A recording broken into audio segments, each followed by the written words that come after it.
Selamat sore semua, baik yang di gereja maupun yang di Zoom. Ya, saya rindu yang di Zoom tetap hadir, tetap bisa mengikuti dengan baik ya.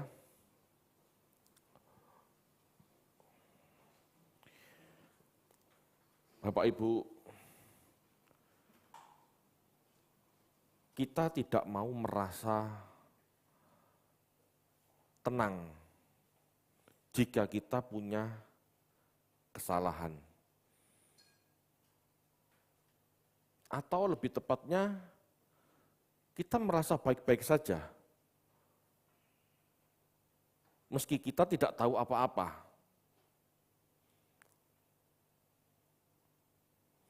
Seseorang yang tinggal di desa gitu ya, terpelosok gitu.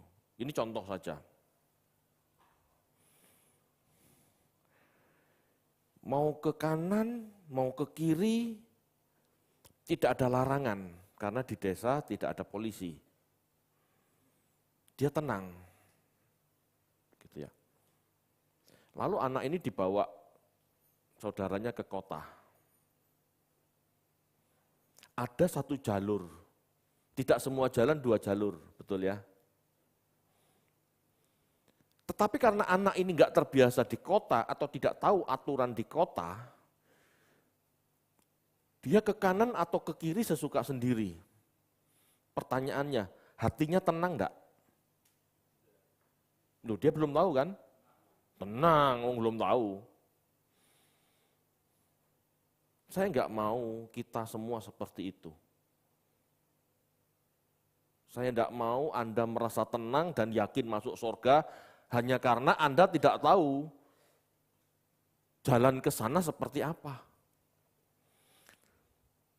Kekristenan dewasa ini melihat surga itu gampang. Seperti orang kampung, orang pedalaman ini. Yang mau ke kanan, mau ke kiri, putar balik, terserah. Tidak ada yang negur.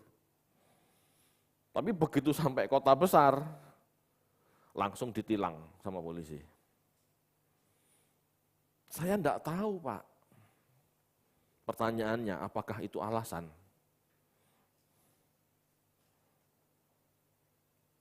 Apakah merasa tenang, tidak tahu apa-apa, itu merupakan sebuah kebenaran? Atau seharusnya kita tahu? Nah, ini pertanyaannya. Ya. Banyak orang Kristen merasa tenang, yakin masuk surga, padahal tidak tahu apa-apa. Seharusnya bagaimana? Kalau di Indonesia ya, di kota-kota Indonesia tergantung. Dulu saya pernah tinggal di Bandung, saya pernah salah jalan, ditegur polisi, saya ngomong, Pak polisi minta maaf, saya enggak tahu Pak, saya orang Jawa Timur, saya orang dari Malang. Maklum loh polisinya, ya Pak jangan diulangi. Tapi coba lakukan itu di Surabaya. Tidak ada ampun bagimu, pasti kena. Itu di bumi, itu di dunia. Di surga gimana? Mau taruhan, mau gambling, atau sebaiknya Anda berusaha tahu sebaik-baiknya, berusaha sungguh-sungguh mengenal bagaimana kehendak Allah, penghakiman.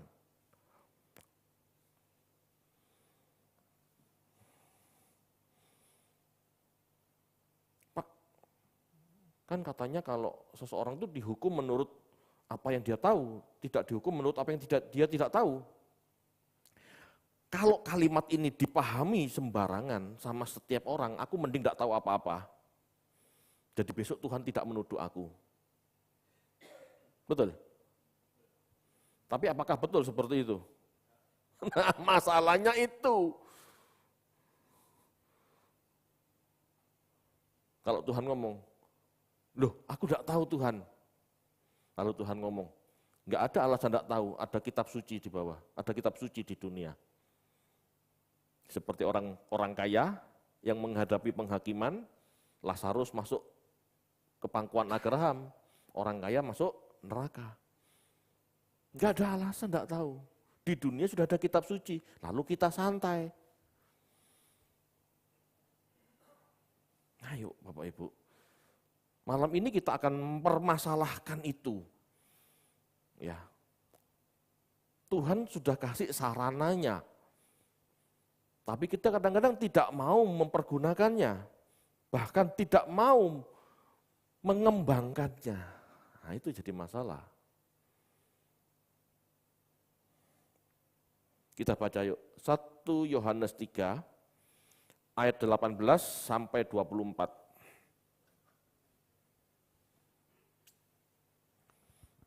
1 Yohanes 3 ayat 18 sampai 24. Anak-anakku, marilah kita mengasihi bukan dengan perkataan atau dengan lidah, tetapi dengan perbuatan dan dalam kebenaran. Demikianlah kita ketahui bahwa kita berasal dari kebenaran, demikian pula kita boleh menenangkan hati kita di hadapan Allah. Sebab jika kita dituduh olehnya, Allah adalah lebih besar daripada hati kita, serta mengetahui segala sesuatu.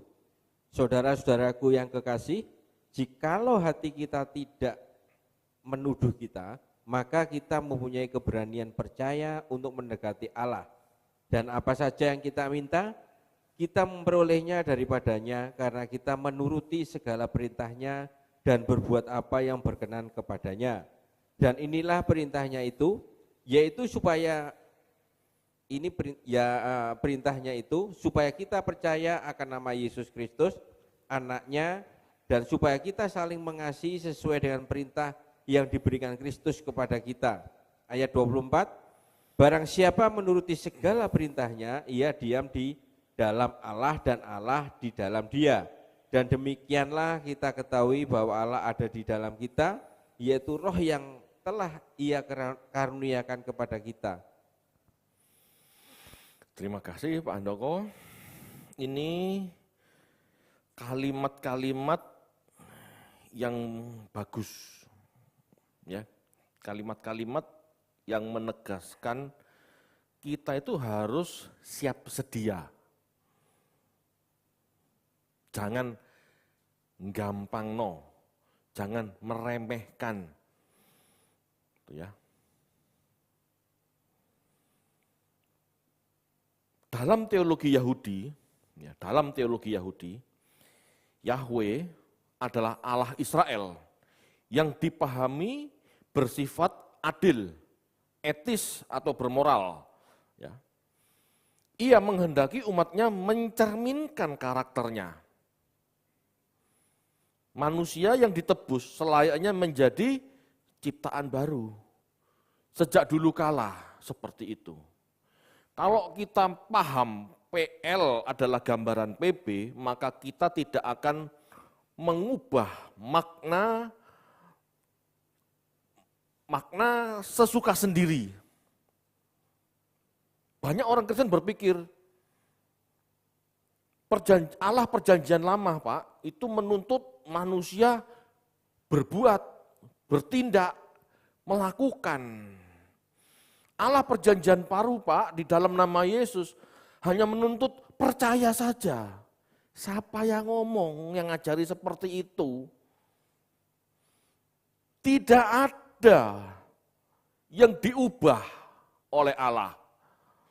Tidak ada. Kalau dalam perjanjian lama Allah berusaha membentuk umat Israel menjadi umat milik kepunyaannya, gitu ya. Sama, di perjanjian baru Allah juga ingin umat perjanjian baru yang bukan orang Yahudi, yang tidak berdasar keturunan, tetap menjadi umat milik kepunyaannya, umat yang kudus, milik Allah. Tetap. Jangan pernah berpikir kekristenan mengubah kehendak Allah. Yang harus berbuat baik menjadi bebas, suka-suka. yang penting percaya, yang penting imani. Tidak ada seperti itu. Di perjanjian baru semua diarahkan. Mulai Yesus Tuhan bicara, kalau kamu mengasihi aku, kamu melakukan yang aku perintahkan. Paulus bicara juga. Kamu diciptakan di dalam Yesus untuk berbuat baik. Sekarang Yohanes mengajarkan, ayo berbuat baik. Ayo jadi baik.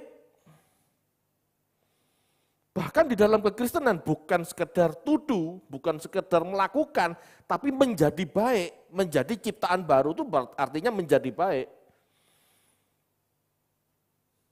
Gak ada perubahan.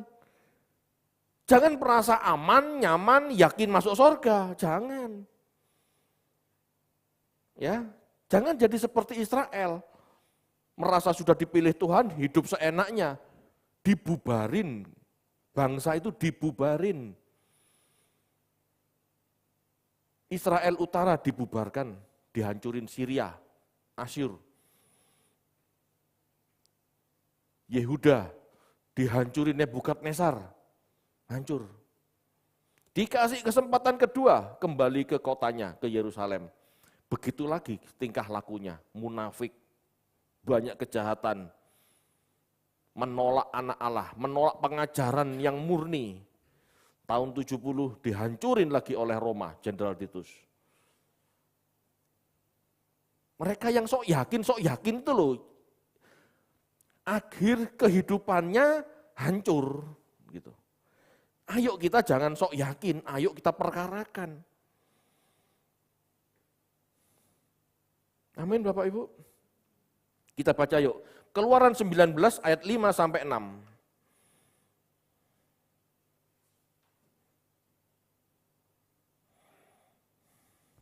Keluaran 19 ayat 5 dan 6. Jadi sekarang jika kamu sungguh-sungguh mendengarkan firman-Ku dan berpegang pada perjanjian-Ku, maka kamu akan menjadi harta kesayangan-Ku sendiri dari antara segala bangsa. Sebab akulah yang punya seluruh bumi. Ayat 6, kamu akan menjadi bagiku kerajaan imam dan bangsa yang kudus.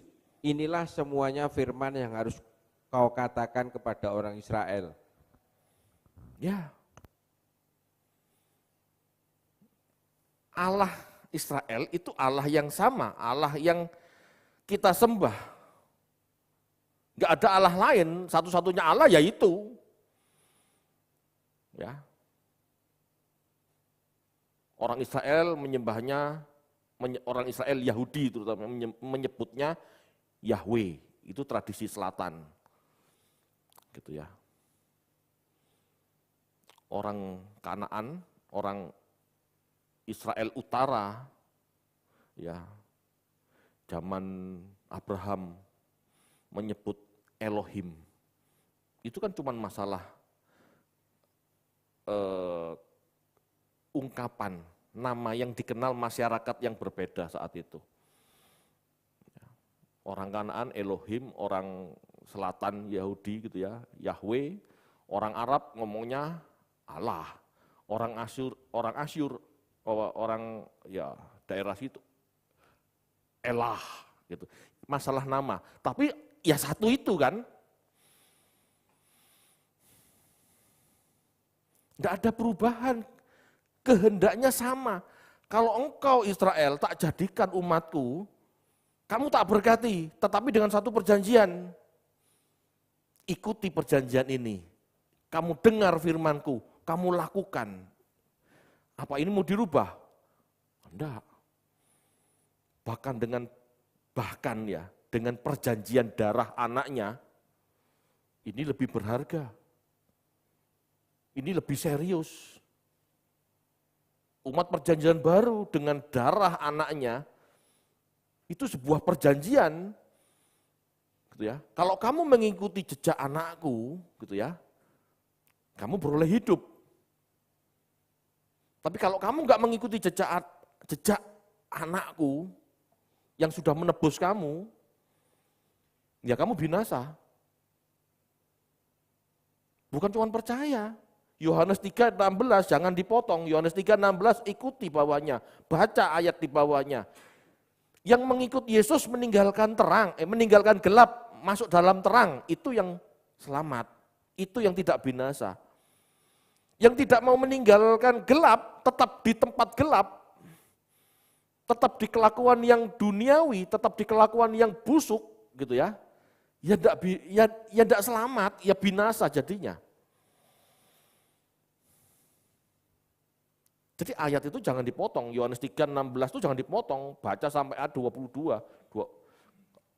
Kalau nggak salah 22, kalau nggak 21, saya lupa. Ikuti itu, nggak ada anugerah tanpa syarat, semua bersyarat. Semua bersyarat. Yohanes 3:16 dan ayat di bawahnya itu masih satu kesatuan pikiran, jangan dipotong. Ada syarat, syaratnya kamu berjalan pada terang, tinggalkan gelap. Itu baru selamat, itu baru tidak binasa. Gitu loh. Nah, meninggalkan gelap masuk dalam terangnya itu apa?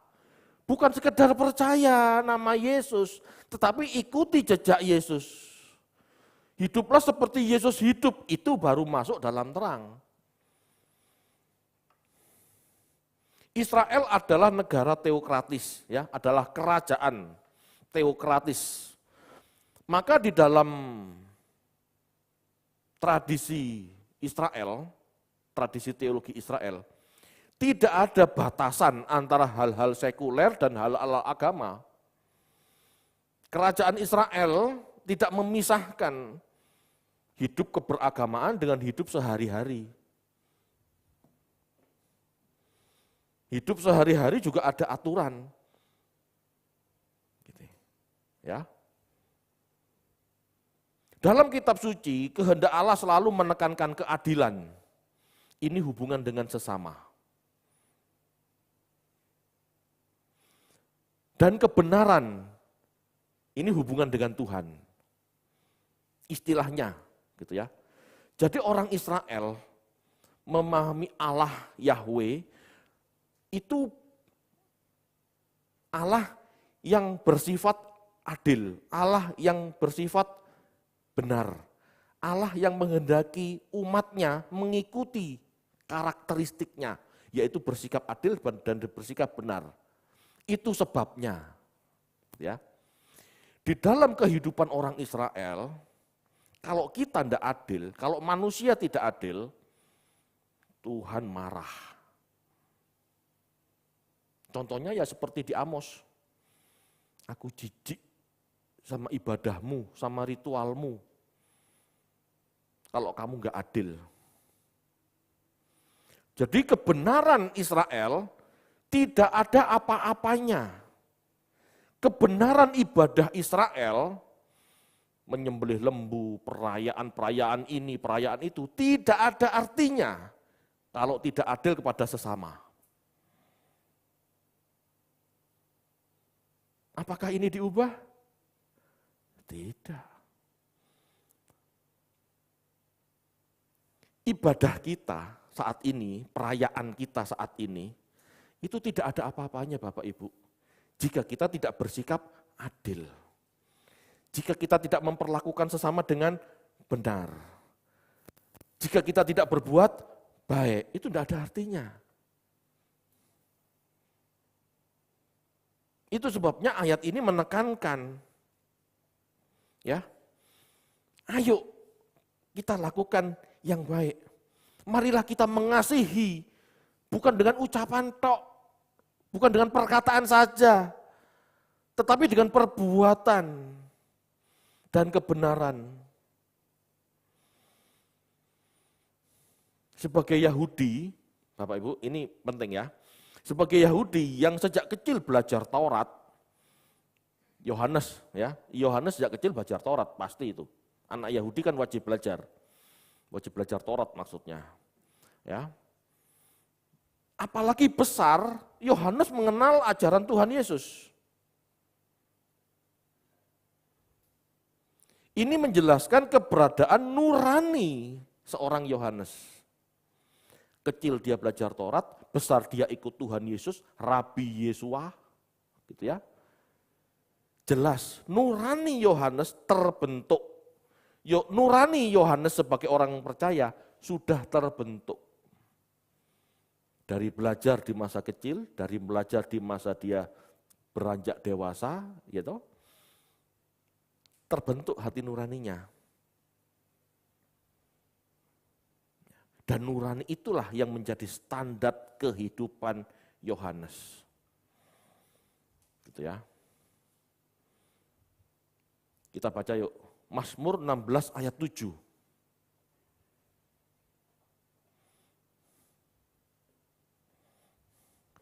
Mazmur 16 ayat 7, aku memuji Tuhan yang telah memberi nasihat kepadaku, ya pada waktu malam hati nuraniku mengajari aku. Kita bandingkan dengan Yohanes 6 ayat 63. Yohanes 6 ayat 63, rohlah yang memberi hidup, daging sama sekali tidak berguna. Perkataan-perkataan yang kukatakan kepadamu adalah roh dan hidup. Ya. Di malam hari nurani Daud diajar oleh apa? Tuhan melalui Taurat. Jangan mistis ya, lalu Tuhan ngomong sama Daud, tidak. Dia belajar Taurat. Di zaman Yesus, Yesus mengatakan, ucapanku, rema, ucapan itu remaku, itulah roh, itulah spirit, itulah gairah yang membentuk nurani, yang membentuk nesyamah, itu maksudnya. Ya. Jadi pembentukan nurani ini penting, sejak dini seseorang harus dididik firman Tuhan. Sampai besar, kalau terus dididik firman Tuhan, baru terbentuk nurani yang benar. Ya. Sehingga membaca pasal 3, ayat 18 sampai 24 ini, harus dengan latar belakang ini. Ya. Jadi apa yang dibaca Pak Handoko tadi, itu ya, itu harus dipahami dengan latar belakang hati yang sudah terbentuk dari didikan tradisi Yahudi yang diterima Yohanes, belajar Taurat, dari didikan Tuhan Yesus, semasa dia hidup mengikuti jejak tuannya. Harus belajar, baru terbentuk nurani. Itu sebabnya Yohanes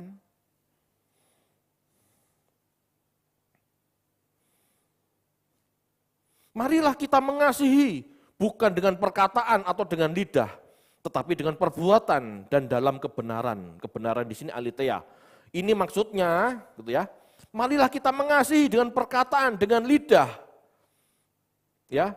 Marilah kita mengasihi bukan dengan perkataan atau dengan lidah, tetapi dengan perbuatan. Ada tindakan dari pengertian yang benar. Tindakan dari pengertian yang benar berbicara lebih kuat dari sekedar kata-kata.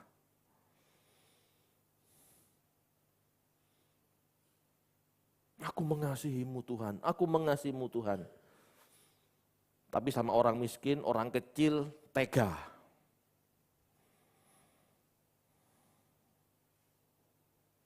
Apakah itu mengasihi Tuhan? Loh, Tuhan jelas ngomong loh. Kalau kamu mengasihi orang kecil ini, kamu melakukan untuk aku. Nah, kita kadang-kadang sama orang kecil tega. Karena dia kecil, dia tidak berdaya, dia nggak bisa apa-apa, malah kita tekan. Ayo kita melakukan kasih dengan tindakan, dengan perbuatan, bukan sekedar kata-kata. Ya. Perbuatan dan motif yang kita lakukan harus seiring. Seiring, jangan berbuat tok tapi motifnya cuan. Motifnya pamer. Motifnya kesukaan, kepuasan diri sendiri. Itu salah. Tindakan, perbuatan baik dan motif yang benar harus seiring. Makanya tadi dikatakan ya, tetapi dengan perbuatan dalam kebenaran. Kebenaran perbuatan sebetulnya kalau dalam bahasa Yunani dikaiosune, tetapi kebenaran di sini pakai aletheia. Ini bermaksud apa? Perbuatan kita, tindakan kita harus benar. Aletheia itu berbicara tentang pengertian yang benar, bukan kebohongan. Apa yang kita lakukan dalam sebuah perbuatan baik, apa yang kita lakukan dalam sebuah tindakan yang baik, gitu ya, harus disertai dengan motif yang benar. Jangan munafik, itu maksudnya.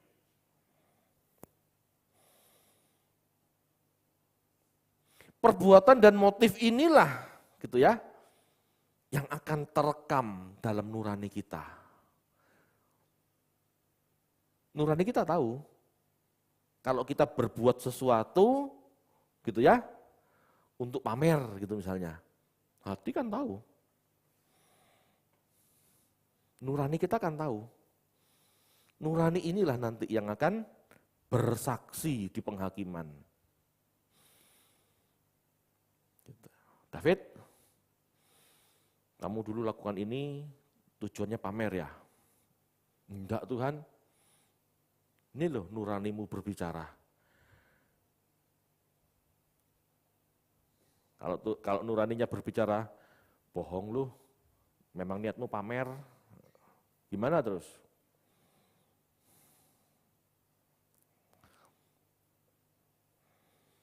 Jadi benar-benar perbuatan dan tindakan dalam kebenaran, bukan kebohongan. Perbuatan baik yang apa adanya, itu maksudnya. Di pasal 3 ayat 19-20 dikatakan demikian. Demikian kita ketahui, ya, ini menunjuk pada tindakan-tindakan kasih yang kita ketahui adalah bukti dari pertobatan sejati. Bahwa kita berasal dari kebenaran. Gaya hidup mengasihi. Ya, gaya hidup orang percaya itu mengasihi.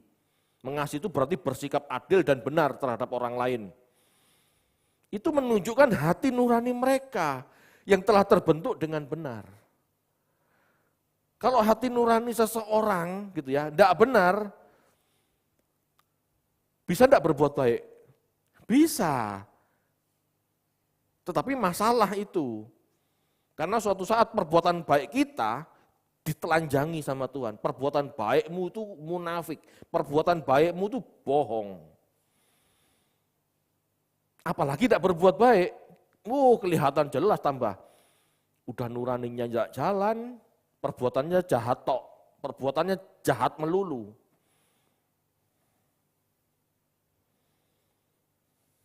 Ya. Semua orang percaya mengalami hal ini. Semua orang percaya mengalami kedukaan di dalam batin. Kalau ada orang percaya tidak mengalami gelisah, kedukaan dalam batin, saya tidak ngerti. Mungkin dia sudah orang suci.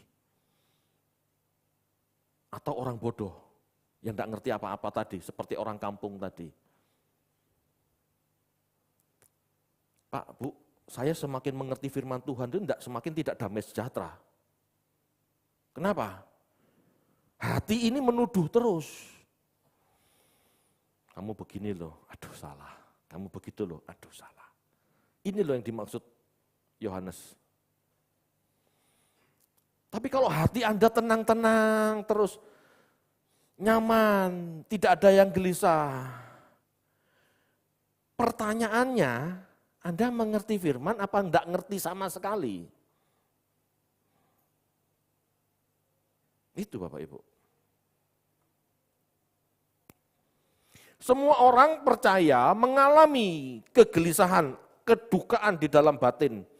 Karena tahu, ya, karena orang percaya ini tahu masih belum mampu hidup memenuhi standar, tolok ukur yang mereka pahami sebagai kehendak Allah dalam hidup mereka.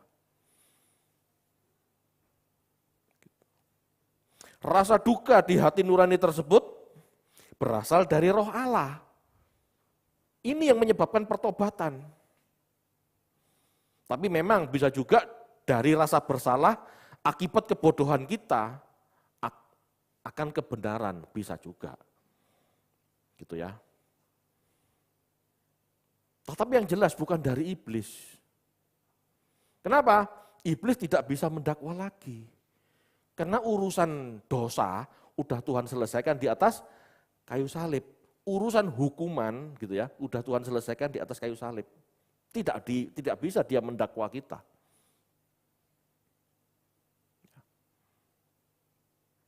Tetapi orang-orang percaya tahu perbedaannya. Merasa bersalah karena memang itu Roh Kudus, atau gelisah karena diri sendiri, itu orang percaya yang belajar harusnya tahu.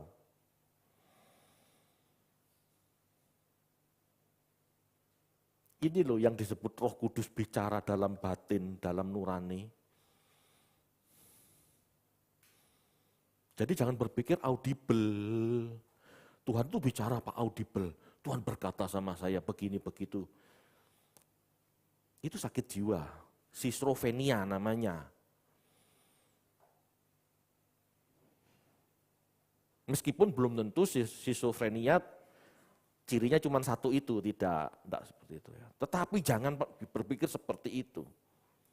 Roh Kudus itu bicara dalam batin, dari apa yang kita pahami, dari apa yang kita terima di waktu malam kita merenung.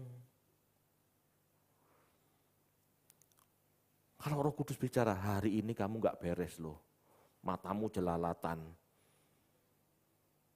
kamu ngintip hal-hal yang gak benar, kamu nonton apa tadi, kamu perbuat apa tadi, itu Roh Kudus pasti bicara. Kalau Roh Kudus bicara seperti itu, gelisah enggak? Gelisah. Tuhan, aku salah, ampuni aku. Nah ini kalau orang ngerti. Kalau orang enggak ngerti, aduh aku bersalah, aku mati masuk neraka. Itu orang enggak ngerti. Makanya harus belajar, supaya mengerti bagaimana merespon. Jika ada teguran Roh Kudus dalam hati kita gelisah, hati kita tidak nyaman, tidak enak karena dosa yang kita lakukan, ya cepat minta ampun, cepat berubah. Gitu ya. Yohanes sedang mencoba untuk menghibur orang percaya yang hidupnya tidak sesuai dengan standar firman Tuhan. Yohanes sedang menghibur orang-orang percaya yang masih bergumul dengan dosanya. Itu maksudnya.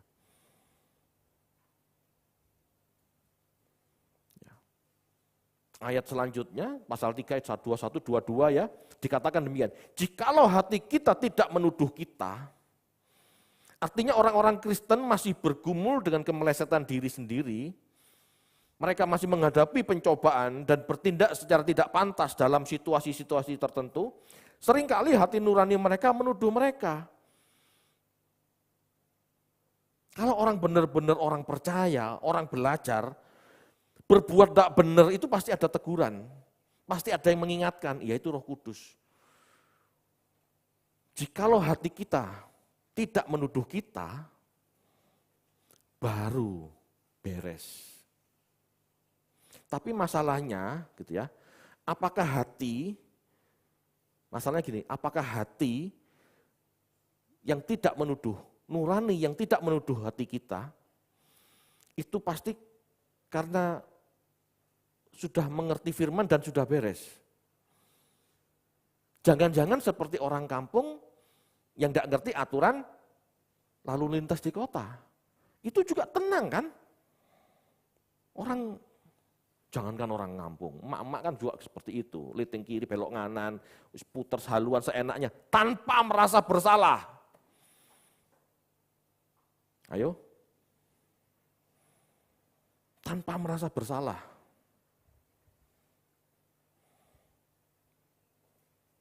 Yang mana sekarang hati kita?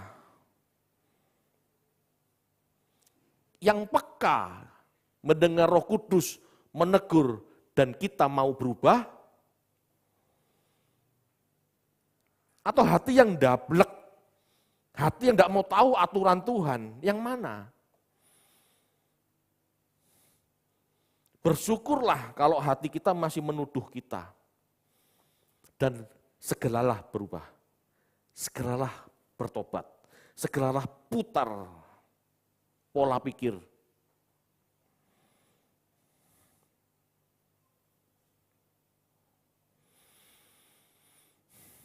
Pengenalan akan Injil, bahwa kita telah ditebus Tuhan Yesus, pimpinan oleh Roh Kudus, serta kemahatauan Bapa seharusnya bisa menenangkan hati kita. Itu maksudnya begini. Kita sudah belajar, kita sudah mengerti kehendak Allah, gitu ya. Lalu kita ditegur Roh Kudus dalam hati kita. Begitu dengar teguran kita akan gelisah. Dalam kegelisahan ini kita mau berubah.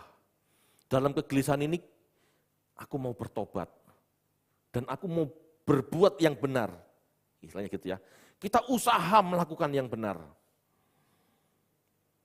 Disitulah kita harus yakin, kita tahu, bukan hanya sekedar yakin ya, kita tahu bahwa Allah yang Maha tahu perjuangan kita.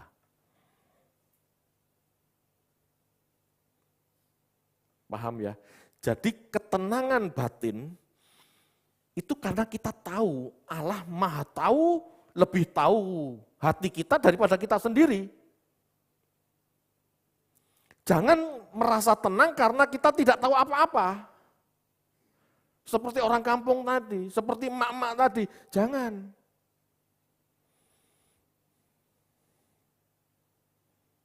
Kita harus merasa tenang jika Allah tahu yang aku kerjakan. Itu alasan kita berbuat. Itu alasan kita bertindak dengan tepat. Itu alasan kita berbuat baik, menjadi seperti Kristus. Bapak tahu usahaku. Di pengadilan nanti dia akan, aku tahu usahamu. Memang kemampuanmu segitu. Ya sudah, ada nilai. Ada nilai buat kita. Terserah berapa, itu kan terserah Tuhan. Tetapi jangan merasa tidak tahu dan merasa tenang, aman. Aku tidak tahu kok Tuhan, pasti Tuhan tidak menghukum aku karena tidak tahu. Jangan begitu. Tidak ada alasan tidak tahu karena kitab suci sudah komplit. Kamu tidak belajar, kamu malas, kamu mengabaikan kasih karunia. Pendetamu teriak-teriak setiap hari. Tapi kamu cuek. Kamu tidak merasa diingatkan, kamu tidak merasa ditegur, kamu merasa baik-baik saja. Itu loh masalah. Kadang-kadang hati kita ini tenang semu. Tenang dengan semu. Lebih baik Anda gelisah tetapi mau bertobat daripada Anda merasa tenang tapi semu, tidak tahu apa-apa.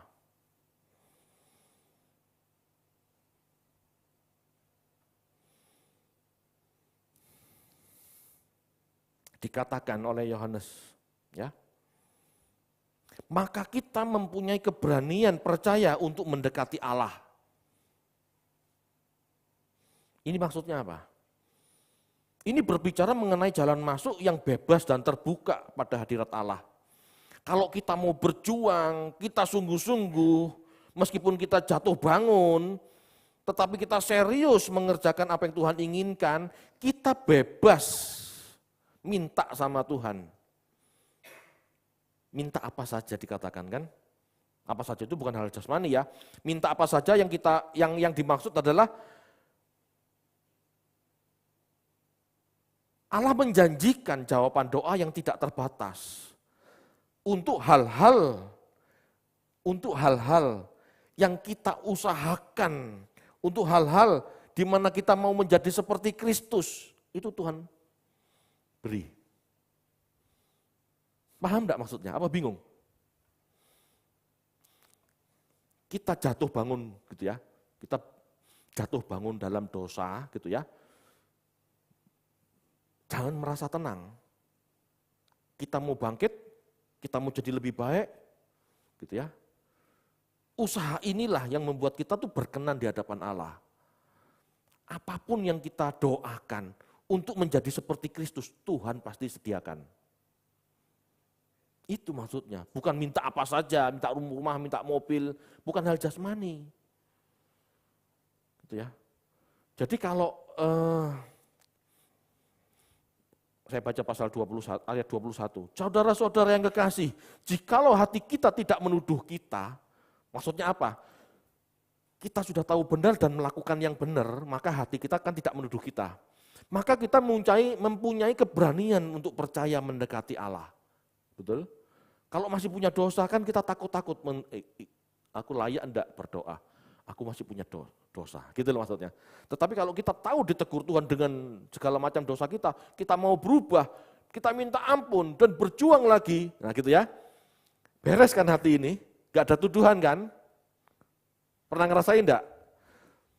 Atau saya ngomong sendiri enggak, yang lain enggak pernah ngerasain? Kan enggak mungkin ya. Pada saat kita sudah minta ampun dan berusaha benar, hati kita tidak gelisah lagi. Kita punya keberanian percaya untuk mendekati Allah. Dan apa saja yang kita minta, kita memperolehnya daripadanya. Karena kita menuruti segala perintahnya. Ditegur dosa, ya ditegur atas dosa-dosa kita gelisah. Kita mau berubah, kita minta ampun, kita berjuang lagi lebih tepat. Dalam perjuangan menjadi lebih tepat ini, hati kita sudah damai sejahtera, tidak ada teguran, berarti kan sudah benar. Dalam doa kita bisa minta apa? Sesuatu yang membuat kita bisa menjadi seperti Kristus. Tuhan akan lengkapi kita. Tuhan enggak tinggal diam dalam usaha kita menjadi seperti Kristus, dalam menjadi benar, dalam menjadi kudus. Tuhan enggak tinggal diam. Minta. Tuhan akan sediakan. Itu maksudnya. Tapi ingat ya, sambil usaha membereskan hati kita. Sambil membereskan perbuatan kita. Ya. Jadi apa yang dijelaskan Yohanes ini adalah pergumulan hidup orang percaya. Masih tertuduh dosa, harus berubah, harus berjuang. Batinnya kita itu istilahnya alarm. Ingat pelajaran Judek, Vindek, Indek, begitu kita melanggar apa yang kita tahu, alarm ini bunyi. Langsung gelisah, langsung tidak ada damai sejahtera. Begitu ini bunyi, segera koreksi, segera minta ampun, segera berjuang benar lagi. Gitu. Ini pergumulan orang percaya sampai mati dan tidak mudah.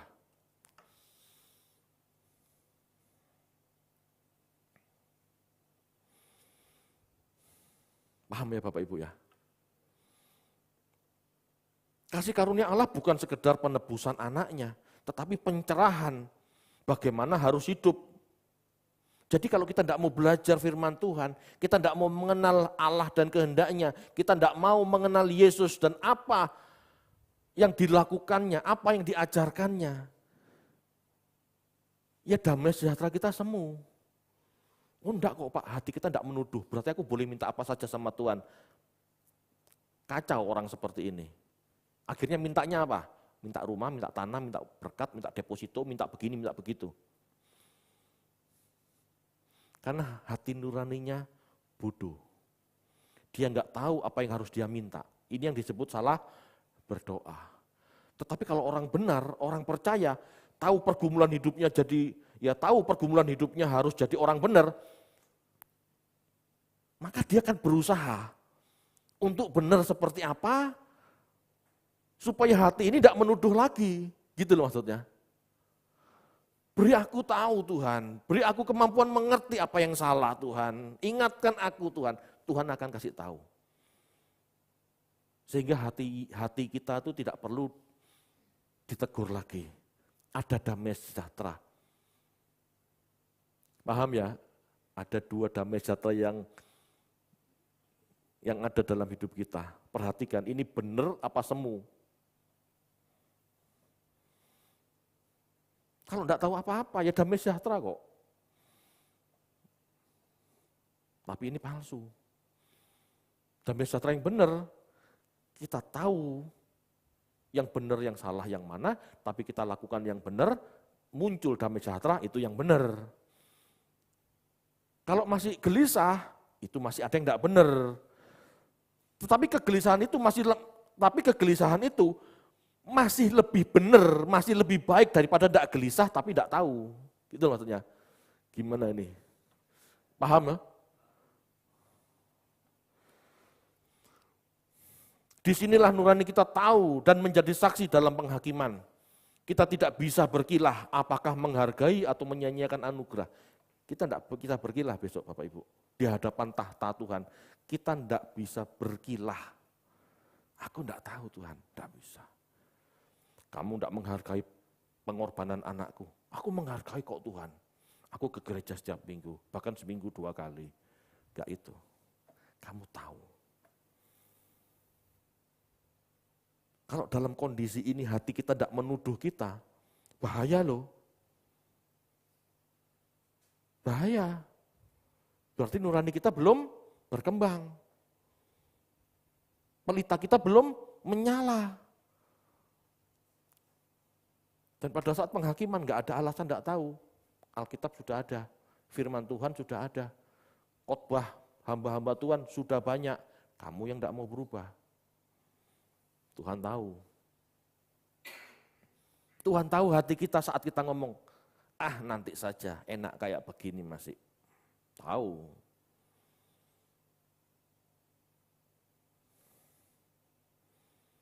Ya. Logos anak Allah telah menjadi manusia untuk memberi pencerahan nurani kita dari gelapnya pola pikir dunia. Sehingga barang siapa yang menerima terang itu, memiliki hak untuk menjadi anak Allah. Masalahnya hak itu digunakan tidak. Privilege yang Tuhan berikan, ya, firman, Roh Kudus, proses hidup. Anda perhatikan enggak? Anda hargai enggak? Kalau enggak ya enggak bisa jadi terang. Kalau tidak ya tidak bisa hidup dalam terang. Kalau tidak ya tidak bisa mengerti bedanya gelap dan terang. Kalau mata Anda melek, ya, Anda tahu ruangan mana gelap, ruangan mana terang, betul? Tapi pada saat Anda tutup mata, Anda tidak tahu mana gelap, mana terang. Semua gelap dan rasanya semua baik-baik saja. Enggak ada bedanya tuh Pak. Iya kamu tidak belajar, matamu tertutup, mata hatimu tertutup.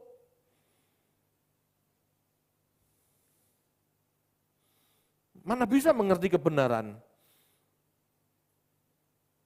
Enggak mau belajar, enggak mau berusaha mengenal, tidak mau menjalani.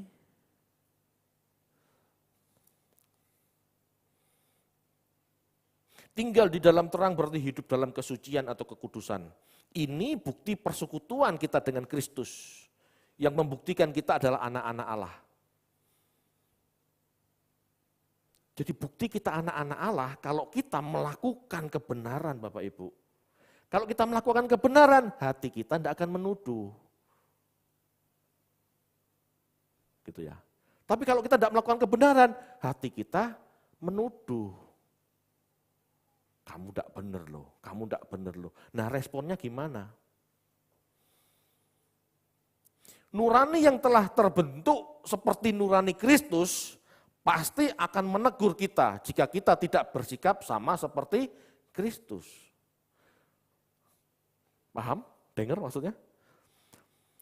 Nurani yang terbentuk menjadi seperti Kristus pasti akan menegur kita jika kita tidak bersikap sama seperti Kristus. Pasti. Contoh lagi ya, Yesus hidupnya sederhana, tidak kemaruk, tidak keduniawian.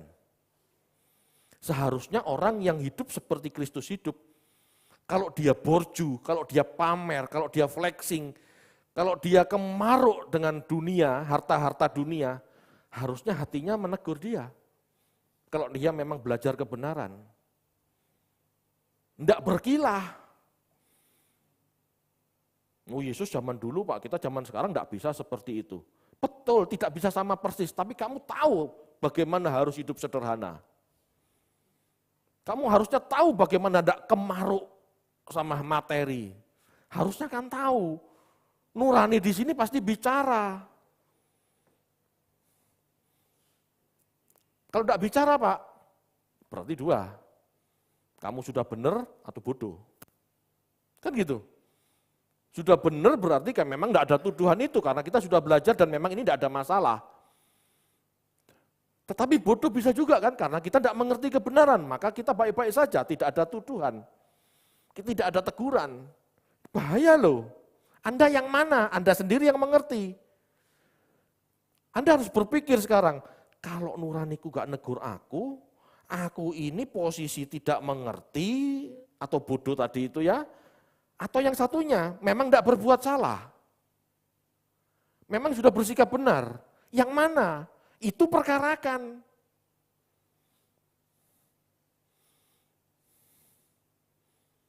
Istilahnya kalau umum ya, perkarakan diri kita tuh manusia baru atau manusia lama.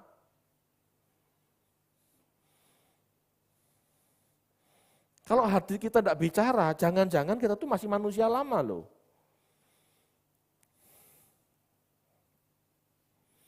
Orang semakin ngerti firman Tuhan, hidupnya semakin tidak damai sejahtera. Kenapa? Karena dia tahu banyak hal dalam hidupnya yang salah. Memang setiap kali kelemahan atau dosa atau kemelesetan itu kita eliminasi, kita kurangi dengan pertobatan-pertobatan kita menjadi semakin tenang, betul. Tetapi semakin kita belajar lagi, semakin banyak lagi yang kita tahu bahwa kita masih meleset, itu. Perkarakan loh kalau Anda baik-baik saja. Apalagi kalau gelisahnya batin kita hanya masalah uang. Hanya masalah takut gak bisa makan, takut gak bisa nyekolahkan anak. Anda sedang masalah. Karena Anda tidak memikirkan perkara yang di atas. Hati Anda masih melekat sama yang di bumi.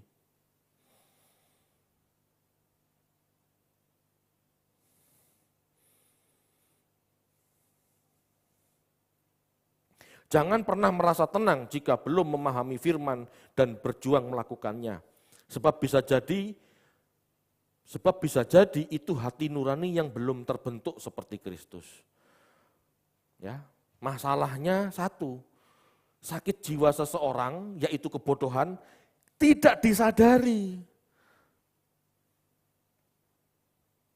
Mereka tidak merasa tertegur atas kesalahannya sebab tidak mengerti apa-apa.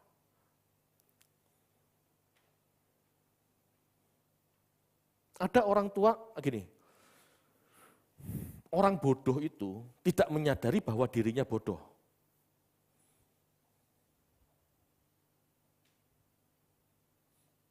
Bisa terima ini? Coba Vina tanya. Kalau di kelas ya, anak yang paling bodoh tanya, kamu bodoh apa pinter? Rasanya kok enggak mungkin dia ngomong, saya bodoh. Enggak mungkin ya. Masalahnya itu. Kita tidak akan pernah jadi pinter jika kita tidak menambah pengetahuan kita. Kita tidak akan pernah tahu kesalahan kita jika kita tidak pernah tahu belajar. Betul enggak? Kalau belajar baru tahu bedanya. Kalau enggak belajar enggak tahu bedanya. Dan orang yang enggak tahu bedanya merasa baik-baik saja karena belum pernah punya pengalaman itu. Ini kalau ditelusuri jauh lebih dalam, masuknya filsafat. Saya enggak mau ngomong masalah itu, tetapi ayo sadar. Orang bodoh itu tidak merasa dirinya tahu, orang bodoh itu tidak merasa dirinya bodoh. Tapi orang pinter, semakin pinter, dia semakin tahu kekurangannya banyak.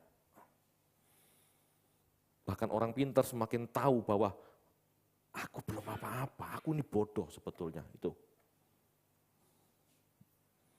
Ini kenyataannya.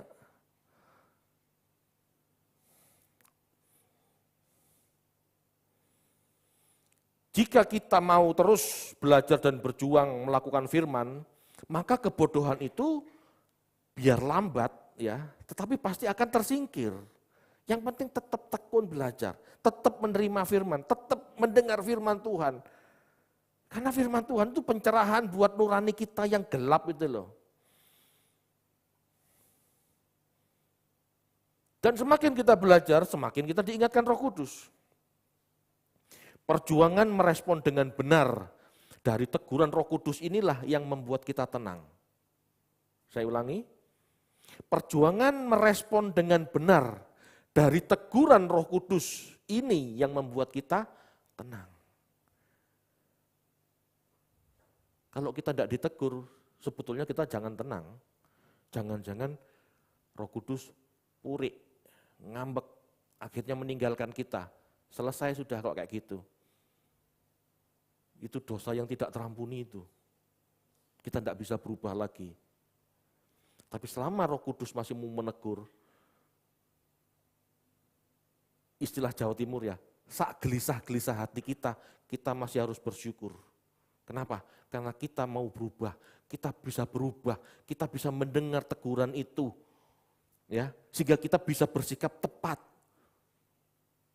Dan akhirnya ketenangan batin kita benar-benar karena keberkenanan, karena Tuhan disenangkan, batin kita tenang karena Roh Kudus dipuaskan. Ngerti maksudnya ya? Seharian ya saya itu gelisah, mau khotbah kayak gini ini enggak mudah. Kenapa? Karena antara ketenangan dan kegelisahan ini bukan cuma gelap dan terang gitu aja. Tapi terang juga ada rasa gelisah kalau enggak benar. Semakin terang kan semakin tahu. Contoh ya, ruangan ini gitu ya, kita kelihatannya baik-baik saja. Kita tambah cahaya. Waduh kelihatan belang, ternyata belang, betul? Kita mau lampu yang seberapa? Kita mau pencahayaan yang seberapa? Semakin kita mau dicahaya, ya mau diterangi, semakin kita tidak gelisah. Kenapa? Kelihatan semua boroknya. Tapi dari ketidaktenangan yang benar itu, kita bisa merespon dengan benar, kita bisa berubah. Itulah ketenangan yang sejati. Tapi banyak orang Kristen merasa tenang, aku pasti selamat. Padahal ngerti aja enggak, apalagi berbuat. Lalu Tuhan tanya besok, kamu ngapain ke sini? Loh, mau masuk surga Tuhan. Apa yang kamu berbuat? Tidak ada catatannya, malaikat ngomong. Nuranimu juga nggak ngomong apa-apa. Loh kan aku sekedar percaya Tuhan, yang penting selamat. Yang penting yakin. Rusak kayak begitu Bapak Ibu. Apakah Anda mau taruhan nyawa di kondisi seperti itu?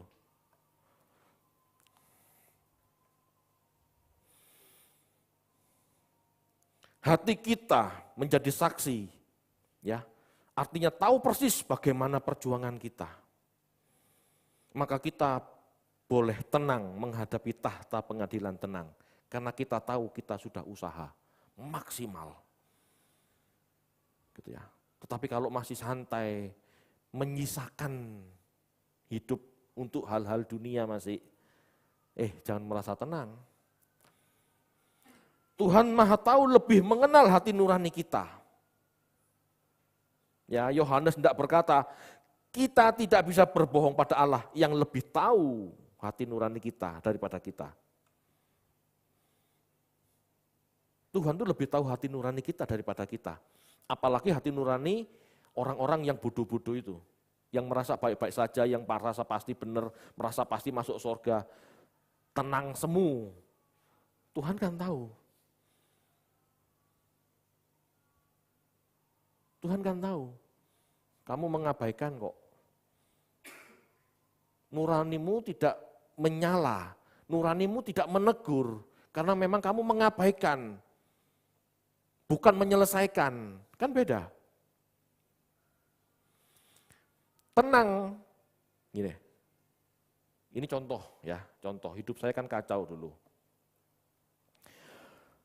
Pada saat saya sekolah gitu ya, seharusnya orang yang benar kalau tidak bisa ngerjakan ulangan, ujian gitu ya, kan nggak tenang. Betul nggak? Tapi saya enggak loh. Pada saat saya tidak bisa ngerjakan, saya tulis soalnya saja. Dan saya tidak merasa gelisah. Saya berpikirnya begini, yang penting naik. Yang penting jangan sampai tidak naik kelas. Nekat enggak orang kayak gitu. Kan gambling kayak gini nih.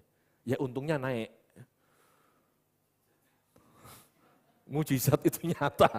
Tapi jangan begitu di sorga. Ada kan orang enggak bisa gelisah hatinya. Betul enggak? Semalam-malaman dia belajar bahkan sampai nangis. Saya tahu tuh anak-anak saya itu belajar enggak bisa sampai nangis, tahu.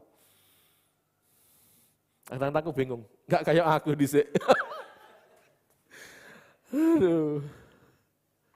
Benar itu. Nah, kegelisahan yang mana yang benar? Ketenangan mana yang salah?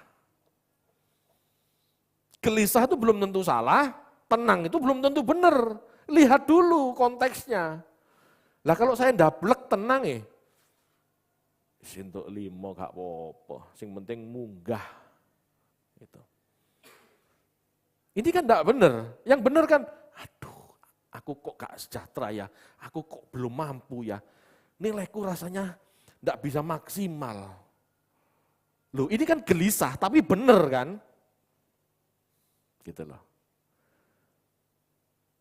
Kalau belajar lebih tekun dan akhirnya bisa mencapai nilai yang dia targetkan 9 atau 10, A atau B+, baru dia merasa tenang. Ini tenang yang benar. Jangan tenang dablek. Paham maksudnya? Periksa diri Anda. Anda tenang dablek apa tenang benar-benar karena sudah melakukan firman Tuhan? Nurani Anda perkarakan, sudah menyala atau melek merem, atau untup-untup sebentar gitu mati. Perkarakan loh. Karena hati nurani itulah tolok ukurnya, standarnya. Cara Allah bicara dengan kita itu. Enggak langsung ngomong audible itu sakit jiwa, schizophrenia itu. Dulu saya begitu, Tuhan bicaralah, aku rindu mendengar suaramu. Berpikir audible, itu orang sakit jiwa Bapak Ibu. Tuhan enggak ngomong seperti itu. Tuhan ngomong melalui nurani kita. Dan supaya nurani kita bisa bicara, belajarlah sebanyak-banyaknya. Semengerti-semengertinya, galilah terus firman Tuhan, pasti ada sesuatu yang baru. Pasti ada. Amin Bapak Ibu. Ayo berjuang. Jangan sampai hati kita besok berseru sama Tuhan. Tuhan, David ini tidak berjuang. Buyar, selesai salah. Ya, selesai hidup saya langsung. Kan Tuhan sudah peringatkan, berusaha saja tidak bisa, harus berjuang. Amin. Ayo, mari kita berdoa.